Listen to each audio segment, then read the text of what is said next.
master the basics of headset functionality. Ensuring your bump stop headset is ready for use. Step 1. Visual inspection. When removing the headset from its bag, check that it's clean and free from visible damage. Make sure all nuts, clips, and fittings are secure and tight. Confirm the microphone cover and ear cup are correctly attached to the appropriate parts. Note, this headset uses a pad instead of a right-hand ear cup, so ensure the pad is fitted correctly and securely in place. Step 2. Fit the antenna. Locate the right-angled antenna and screw it onto the left-hand dome using the knurled nut at the base.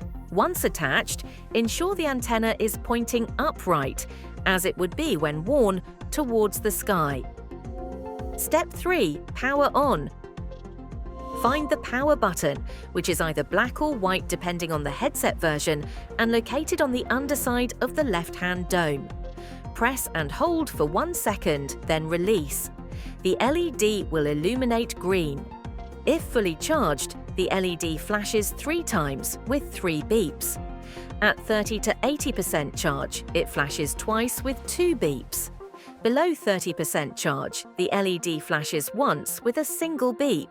We recommend only using the headset when you receive at least 2 beeps. In urgent situations, it can be used with a single beep, but keep in mind you'll only get a warning tone in the ear when there's less than 30 minutes of battery life left. If there's no light or only 1 beep, the headset likely needs charging and it's time to plug in. Step 4. Charging. The charger socket is located at the bottom of the left-hand dome. Within the first 30 minutes of charging, the headset will regain roughly 2/3 of its battery life. While charging, the top LED turns orange. When fully charged, the light turns off. Note, headsets should not be charged while powered on. Step 5. Position the microphone. Make sure the microphone can only rotate forward and back, not all the way around. It should sit directly in front of your mouth, as close to the lips as possible for optimal pickup. For correct orientation, the antenna should be behind the head, on the rear side of the headset when worn. Step 6. Using the buttons. On the left-hand dome, you'll find the yellow button.